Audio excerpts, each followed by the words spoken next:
It's technically been 5 months since I've moved to Vietnam, and it was such a blur, to be honest.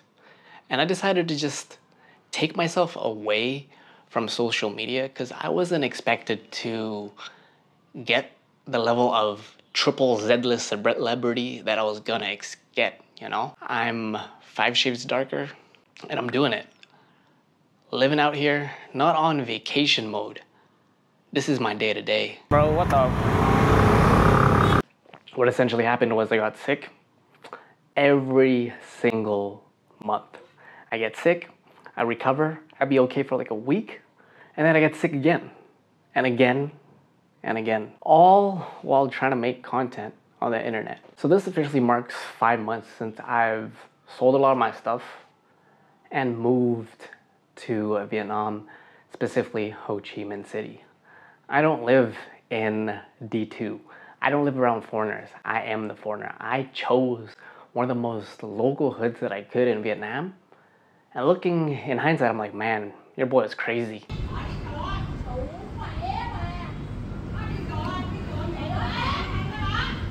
I'm gonna tell the story of how or who I was and why I moved to Vietnam.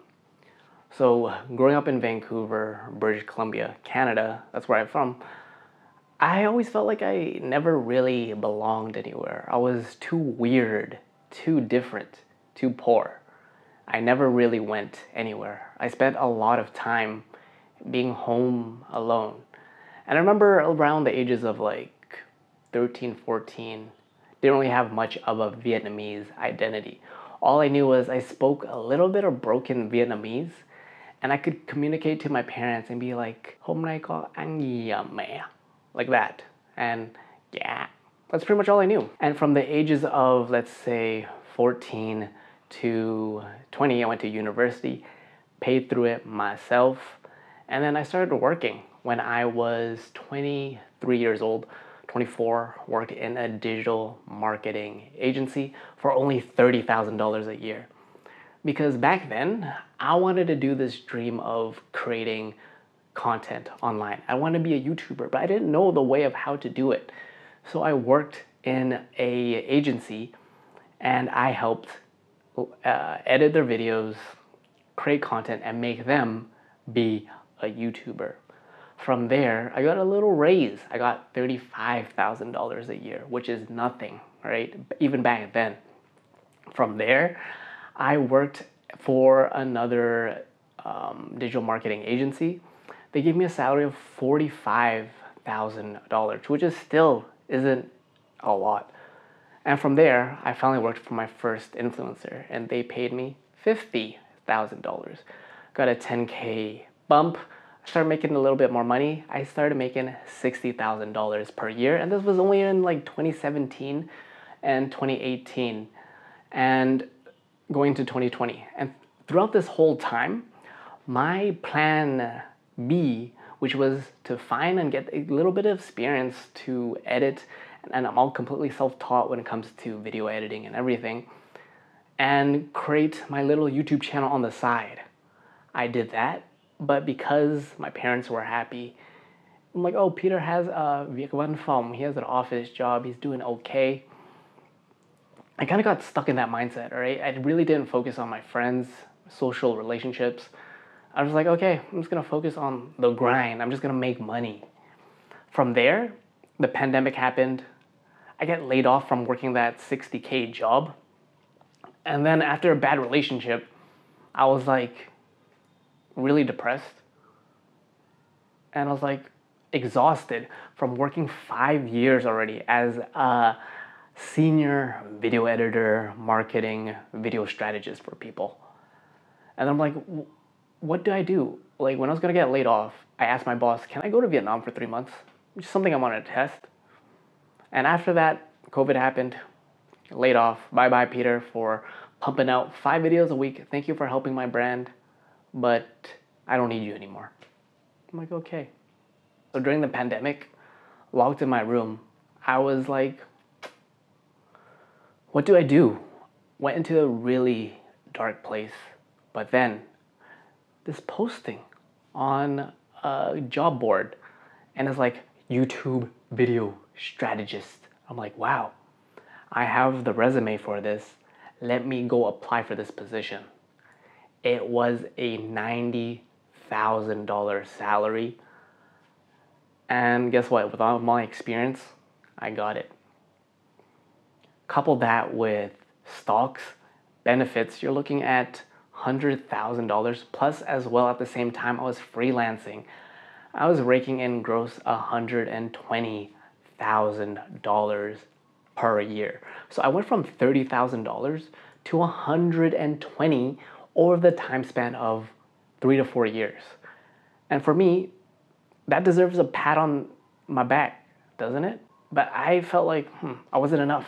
Gotta keep chasing money. Gotta keep grinding into it. Never did I once take a step back and be like, what is it I really want?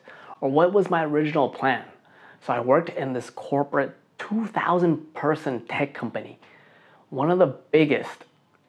But then I slowly started to realize that, wait, the way I'm being treated here, there's not much of what you can say. It's along the lines of follow what person A does, this person knows this person, it's connection. And here I am busting my butt off for someone to take my own knowledge and present it as their own so they can seem as a manager. And I was like, I did not sacrifice this much, 4 or 5 years, 6, 7 years of learning how to make content to work for a big cog in the system. And a lot of people there were just there for the paycheck, talking about how expensive it is.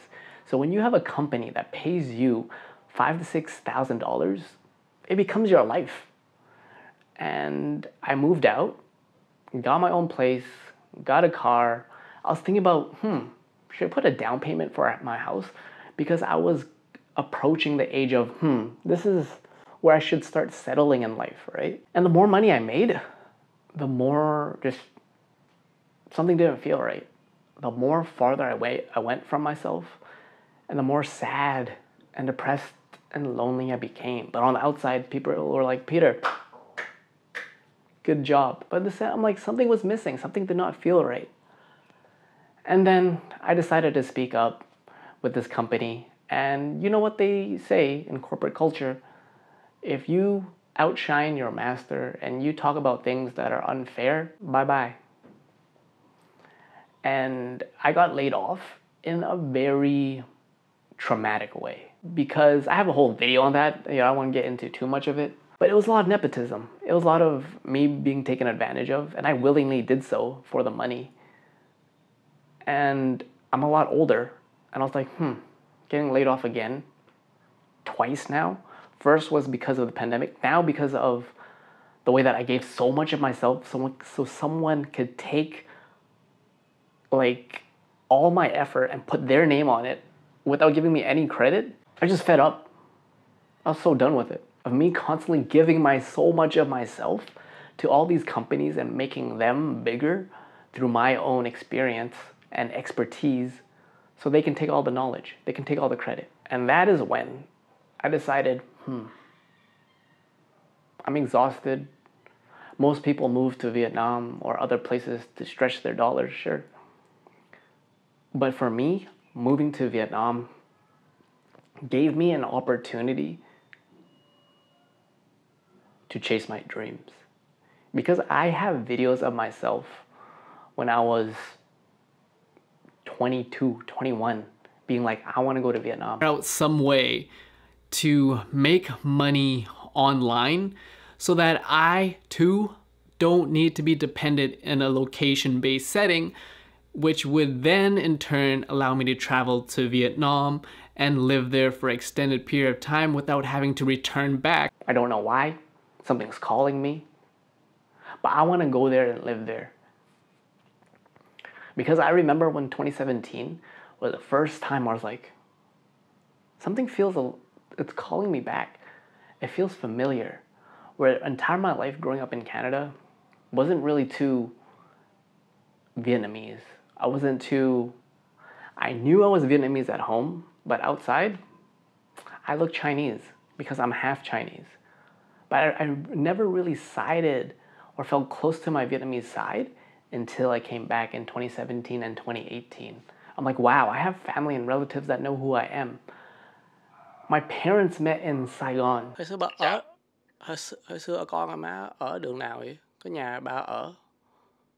Ở 130 Lê Hồng Phong. 135 hả? 130. 130. 130. 130 Lê Hồng Phong hả? Quận 5 hả? My parents grew up here. So I have roots of roots in Vietnam. And I wanted to make content here in a way that it's not like, oh my God, look at me, this is so cheap. Look what you can do. You can make, here's my $1 pho. Here's my 50-cent bánh mì. I ain't about that, right? If you go to a place and it's just cheap, and that's the reason you go, is that even a reason? For me, it was to explore this other part of me. For me, it was to create and hone in on like, who is it that I am? Who is it that I've become? And because, yes, I know I have the privilege of being Canadian, right? People are like, oh my God, you sold everything and you moved to Vietnam. Would you trade your passport? So and so forth and so forth. I'm like, I know, I have friends that are Vietnamese that sacrifice so much to try to get an international passport, citizenship. So I know how blessed and privileged I am. But for me to go back the other way and explore my roots and come from a place of open-mindedness, a place of curiosity, a place of understanding myself, my parents, what they've gone through, even a hint of that from me being heavily native English speaker, now coming to a place where I'm having a hard time communicating and culture shock, I'm much more able to empathize with my parents more. Okay. Take care. Ba mẹ gìn sức khỏe thôi. Okay, thank you. Okay, bye bye. Cảm ơn con. Bye bye. Cố gắng về lại sớm. Yeah. And through this journey, I realized, memento mori, my deathbed, like if something were to happen to me, knock on wood, I wanted to cross this off my bucket list. I wanted to go to Vietnam and be like, yeah, I spent some time there. I did what I wanted to do, created content, and I chased this dream of mine that I wanted when I was like 17, 18, 19, 20 years old. So I don't have any regrets, right? I don't want to be 50 years old, a partner, kids, and be like, working a normal corporate job and be like, I wonder what would have happened if I just did that little crazy Vietnam trip that I always wanted to do. It's on the back of my mind where I was pushed, right? So much to a point where I was like so down, so low. I felt like I had no one. Where it's like, okay, Peter, what is it that you want? And here I am, doing what I wanted to do 4, 5, 6, 7 years ago. And that's when my content started to reach more people. That's when people started to reach and see who I was. And I'm still figuring this out, just like how you are watching this journey. Like, I was not expecting to get sick this much.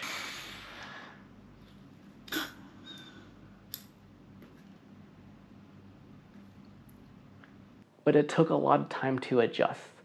And I needed to adjust on my own terms. Vietnam's giving me an opportunity to, because the dollar does go long, it gives me a privilege of I can just take a breather. That's not what I meant. Oh God. Like, I didn't come here to like, oh my God, I'm gonna make money. That's secondary. I'm here to really hone in on who I was, because I realized how harsh I was on myself these past couple of years. Maybe that's because relationship, me not fitting in, and me trying to still, to this day, a lot of things happen in patterns, right? And I'm like, I'm trying to be more Vietnamese so people will accept me, but I'm like, why am I looking for everybody to be like, hey, like me, and like this? I'm like, remembering who I was, right? Badass gangster, Vancouver, Canada. You don't know who I am, fam. You don't know. because I'm still trying to figure out who I am. And a lot of things that I did, I was finally able to like stop putting my faith and just luck in other people's hands. It's like, if I want to make content, if I want to come here, I'm gonna do it. Nobody else. And it's like I'm documenting the family part of like what it's like to like have my own parents' projection of fear and trauma onto me, what it's like to explore Vietnamese culture and who I am, as well as what's it actually mean to be human and chase happiness, right? Because coming to Vietnam and selling everything, you'll be on vacation mode for a while, you know? You'll be like, oh my god, this is cool, this is so cheap, blah blah blah. But 6 months later, what are you gonna do, fam? You can't go clubbing and going to little Tokyo and getting massages here and there, food here, everything is so cheap. But then, what? What you gonna do? What you gonna do when life comes for you? Are you gonna be a content creator too? Are you gonna document your life and be like, look at me, blah blah blah? But the truth is, everyone wants to be a content creator, including me. But if you've been following my journey, it's just not like I woke up one day and I was like, I want to be a content creator in Vietnam and TikToker. I've been doing this for a long time. And the more I betrayed myself, the more depressed I became. And finally in my life, I decided to do something that makes me happy. And here's a promise to that. I want to make more content. I'm freaking hella sick all the damn time, but cố gắng, cố lên mà các bạn. Mình sống đây 5 tháng rồi. Văn hóa cũng quá khác hơn bên nước ngoài, tất nhiên rồi, mà mình nghĩ mình đang phát hiện ra là một người trưởng thành hơn và mình đang tìm hiểu chuyện với bố mẹ mình, mà bây giờ cũng nghĩ mình đang chữa lành, thật sự chữa lành.